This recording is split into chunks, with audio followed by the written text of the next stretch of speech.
Special guest on the show today, fighting at UFC 177, happening August 30th up in Sacramento. You can't miss it. It's right in our own backyard. It's right in his own backyard. Coming off a 21-second knockout victory, it is Danny Last Call Castillo. How you doing, man? I'm doing great. How about you guys?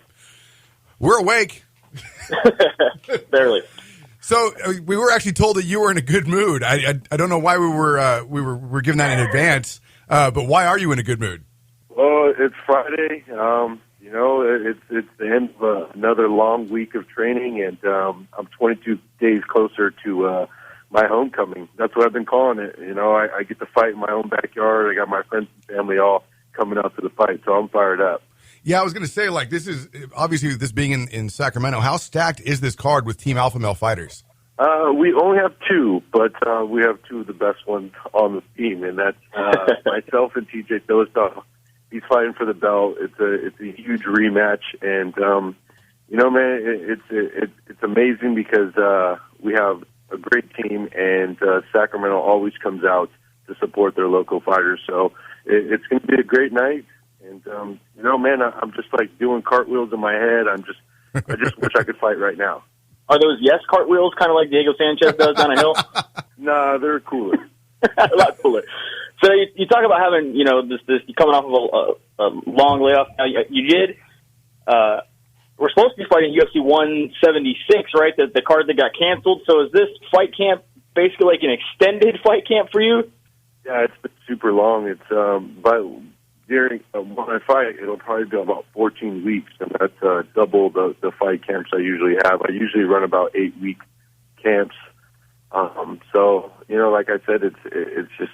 The hard work is already done. All they have to do is make weight, show up to the weigh-ins, and then show up to the fight and have a great time. Now, you're fighting Tony Ferguson, who's also known to be a pretty good wrestler and that has pretty good hands and is a striker as well. It's pretty much similar style to yourself. How do you see you're going to have the edge in this one? We have an awesome coach, and I have a better team. I have a ton of experience. This will actually be my 11th fight in the UFC. It'll be my 19th fight with the company. Before the UFC, I fought in the WEC, and I had 8 fights with them too. So I've been fighting the best fighters in the world. This is going to be his 5th or 6th fight in the UFC. So I got the experience factor on him. I'm a lot stronger. I'm a lot faster. I'm a more dynamic fighter than he is. And it's going to be a bad night for him, and it's going to be a great night for Sacramento. Now, once this happens on August 30th, what's the first thing you're going to eat the very next day? I usually do pizza. Pizza? Yeah, pizza's kind of something that I rarely have lately because I try to go dairy free and gluten free, so it's a treat. So I'll probably have some. Either not really too sure. I might have Woodstock's pizza. I might have Luigi's. It's still up in the air, but those are two of my favorites. My favorites. Any specific topping that you get that you have to have on your pizza? No, I go with pepperoni, olives, mushrooms. Those are standard for me. Not bad. Now I want pizza. What was that? I said, now I want pizza. It's only 8:00 in the morning, and I'm jonesing for some pizza now.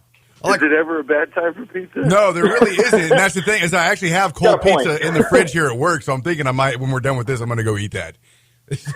That's not my goal. It doesn't matter if it's a Hot Pocket pizza or pizza or cold pizza. So your nickname Last Call, I read somewhere you got that back in college where you basically could go out drinking all night, stay to last call, and perform well the next day at practice. But then I've also read that you talked about being, gluten-free and dairy-free, and you're also drink-free. Is that correct? Yeah, man. I made the decision about 2.5 years ago that, as long as I'm going to be a professional fighter, and I promised myself I wouldn't drink till after I retire. So that's probably been the biggest fight so far. Because, I enjoy Newcastle. I enjoy Corona. So it's tough. It's more of a mental thing for me is staying away from something that I really enjoy it's been a fight. So, I make a lot of sacrifices in this fight game, and it's to reach that goal, and that goal is to be the best fighter in the world. And that's something that every day I work so hard for. And it's I'm climbing up the rankings. I had two of my last fights were were great fights for me. I had a fight of the night performance. Unfortunately, I didn't win, but I followed it out with a knockout. And you know, I'm really ready to push forward and make that jump. You know, this is my championship run. I'm ready. I'm the best fighter I've been, and it's good, man. It's a great feeling knowing that you have all the tools. Before I was lacking in some tools, but now my striking's great, my ground game's great, and mentally and physically I'm there 100%, and it's a great feeling. I'm sure you guys have that feeling when you wake up in the morning. You just have that perfect morning, perfect cup of coffee, and you get on the radio and kill it. That's how I feel right now. That has never happened to me. Never. I got to ask you, man. So since you're no longer drinking, would you consider giving up the nickname Last Call? And if you were to give up the nickname Last Call, what kind of nickname would you prefer?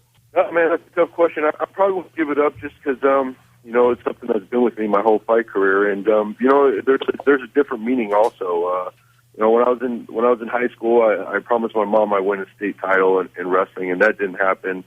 I wrestled here locally at Sac City Junior College and came short of that goal, and then I went on to the 4-year. I took second at Nationals NAIA, and you know, that really, I think taking second at Nationals really kind of pushed me to this fight career, because I still have that goal, and you know, I think this fight game, it's kind of like my last shot, my last call to keep that promise to myself and to my mother.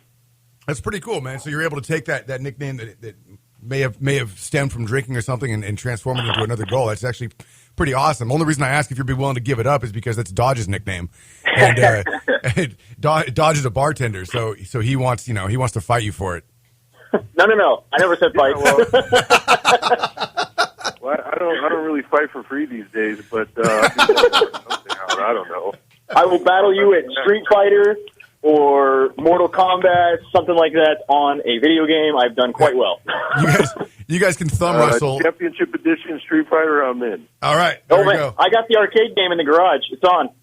So who do you pick when you play Street Fighter then? I go with Ryu. Ryu? Nice. Typical. I cheat and I go with Blanca, dude.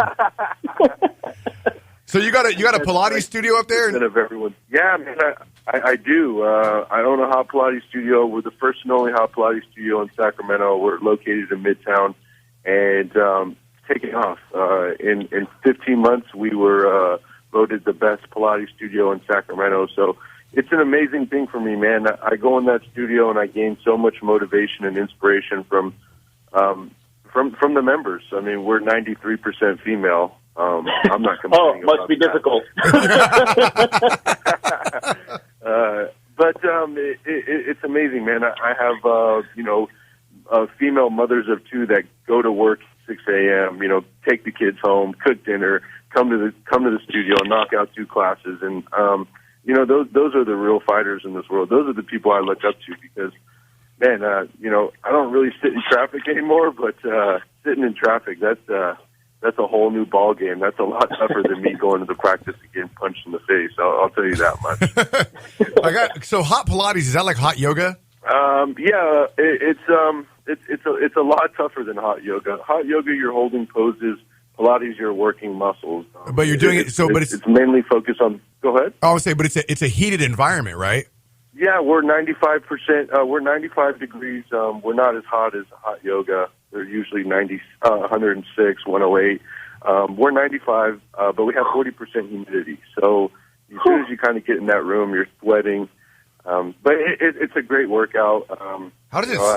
It's kind of changed my life. I've been doing it for about 3 years now. I fell in love with it when I was in Las Vegas, and you know, I made the decision. I have an awesome business partner that takes care of a lot of things at the studio, and it's just amazing. In fact, we're looking to open the second location, you know, in the next coming months. Well, how does it smell in there? Because I know hot yoga smells like farts. It doesn't smell bad. It doesn't smell bad at all. Hot yoga smells disgusting. I'm just saying. All right, man. We got to come out and try a hot Pilates class. I can't even do a sit-up, come man. Out. I couldn't do half a sit-up right now. Door. If you need to back out, then by all means back out. But I think everyone can do it. You don't sell yourself short. Just get in there and get better. And that's usually what I tell people. Everyone's just kind of intimidated about the heat, but it's a great workout. It's a fun workout. We have an awesome environment. It's a community sense. Everyone's really friendly, and what we created in that short period of time is amazing. Like I said, I get fired up all the time, and just seeing people get better. I think that's kind of where I'm leaning to the next part of life. When the fighting's done, I feel like this is what's going to be my next passion, and that's helping people get better and helping people find their fitness goals, reach their fitness goals. We offer a bunch of different classes also. I'm selling the studio. I was going to say, man, Dodge and I have. I was going to say, Dodge and I will schedule a time to come up there and train with you. I'll wear my wrestling singlet.